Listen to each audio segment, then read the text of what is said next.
All right, Joellen, we have vines here. Vines. We want to try to cover this fence with these vines. With these vines, okay. All right. And we're next to the garden here, so we want to attract some butterflies and some bees and help pollinate the garden. So we want something that's going to bloom throughout the growing season. And that's what you need to consider when you are selecting a vine. Okay. What is the vine's purpose in your garden? I mean, is it supposed to be just cover a trellis or an entryway? Is it going to be around a feature, or is it going to be a standalone plant? And what are you trying to do? Are you trying to screen something? Do you need an evergreen vine? There are several evergreen vines out there. Carolina jasmine is one, and the Clematis Armand is another one.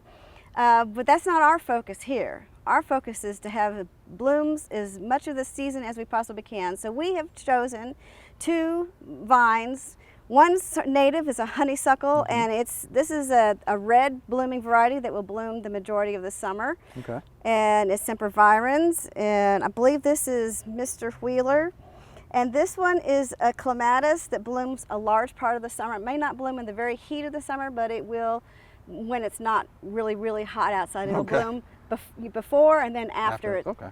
So, and it's a nice purple color that will attract birds and butterflies and bees. And this is called Jack Maney.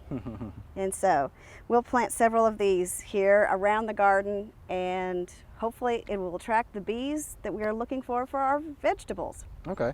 The vines, need a lot of help as far as growing. I mean, you had to put fertilizers or, Yes, you need to treat them just like you would any of your perennials. Okay.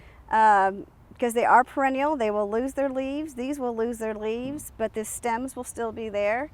We're going to plant them. They're going to need well-drained soil. Yeah.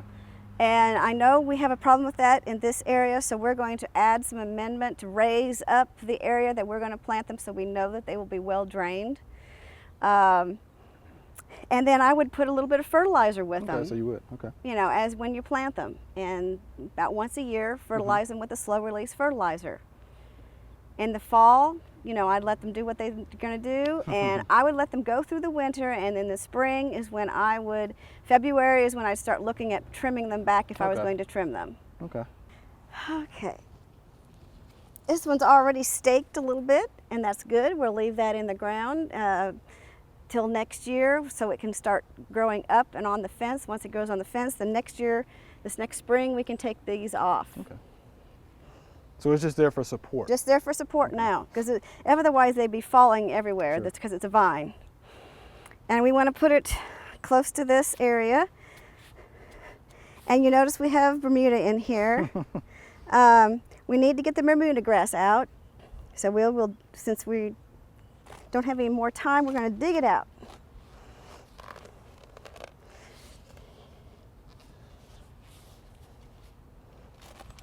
So how big of a site are we looking to prepare? You want to go twice the width of 2 to 3 times the width of the plant, pot. We have a 1-gallon container, so we're making a much larger hole than we need. Okay. Because we want to loosen up all of this soil so that the roots of the plant have somewhere to grow into. This soil is not as good as the bed we planted earlier. No. It's got some It's a big difference. Pretty big difference in the soil structure. That's just why we're going to amend it, because this is very tight pore spaces for the air and water movement and the roots to grow into. There's not a lot of room here for roots. I do see a few worms in there. That is good. So that's a good thing. Yeah, it's nice big clogs in there. So now we're about to add our soil. Add some potting soil. Well, it's like a little bit of an amendment for this. Try to make it more well drained. Get the roots up above the ground a little bit. All right, and say when, okay? When?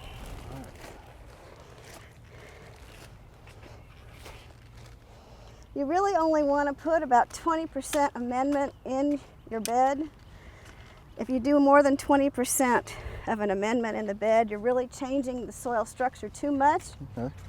And then you're creating a bowl that water will stand in, and that's going to defeat the purpose of us loosening it up for the roots.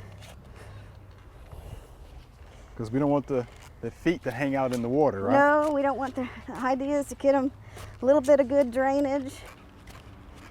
Mix up all the clods.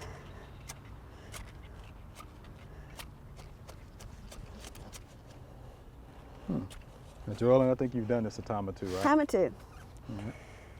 And now we'll just check.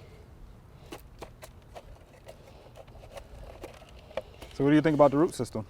The root system is really nice. It's a little bit tight. We'll scratch that up a little bit. Okay. I want to check for height. All right. And it is above the soil surface existing, so that's about where we want it. So now, since it's got some circling roots here, we're gonna just loosen these up a bit so that it'll stop circling. Okay.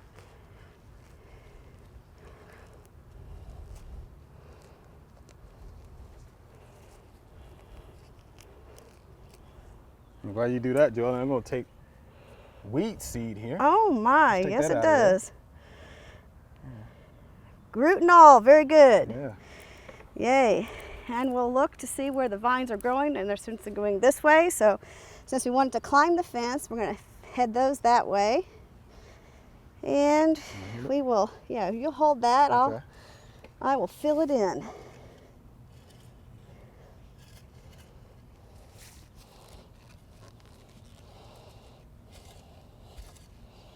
Now what we want to do is put some mulch around this to retain soil moisture. First we're going to put down some slow release fertilizer like this Osmocote to give it a little bit of food throughout the growing season. And remember, you don't have to sprinkle this too far because the roots aren't very far out, so you don't want to over fertilize. That should do for now. Okay. And then we will put some mulch down. Now I will definitely cover all the area that we have dug up, and I'm only going to put it around the plant less than an inch, and then about an inch or so around the rest of the plant. I don't want to smother it. I just want to help retain the moisture in the soil. And this will also give us a line to keep the Bermuda grass away from it, so it'll have plenty of room to grow. When it starts to grow, just keep taking these towards the fence because they want to catch the fence. And they'll keep growing up on the fence. And as you see these, then you can put these behind here and keep training it towards the fence. And there you have it. All right, Joellen, we appreciate that. You're We'll welcome. see what it looks like later in the season, huh? I can't wait.